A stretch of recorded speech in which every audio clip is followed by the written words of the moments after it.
Hello everyone, সবাই কেমন আছেন? আশা করি সবাই ভালোই আছেন। আমিও খুব ভালো আছি। তো এখন সকালবেলা একটা ভিডিও করলাম ডিউটি শেষ করার পরে আর কি। তো এটা হলো যারা ফোর্সে ইন্টারভিউ দিতে চান, যারা ফোর্সে আসবেন ভাবতেছেন, ইন্ডিয়ান আর্মি হোক, পুলিশ হোক, সিআরপি, বিএসএফ, প্যারামিলিটারি যাই হোক, তো এটার মধ্যে কিন্তু প্রচুর পরিশ্রম করতে হবে। প্রচুর পরিশ্রম করে ইন্টারভিউ দিতে হবে, আগে রানিং করতে হইব।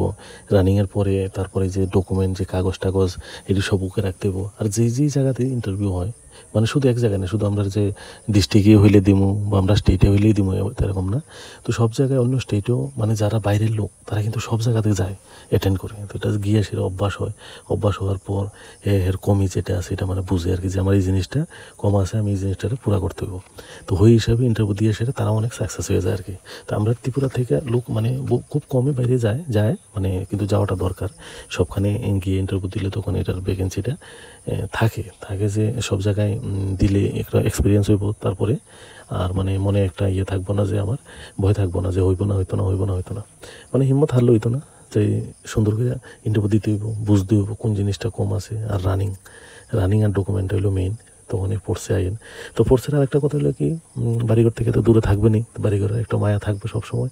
তো এটা কিছু না, এটা অ্যাডজাস্ট হয়ে যাবো আস্তে আস্তে। তো বাকি আপনারা সবসময় ভালো থাকেন। আর যারা এখন ফোর্সে চাইতেছেন তারা প্রচুর পরিশ্রম, running, high jump, long jump, তো অনেক কিছু করতে থাকেন। ফিজিক্যাল অ্যাক্টিভিটিটা শরীরকে হালকা রেখে সব কিছু করতে থাকেন।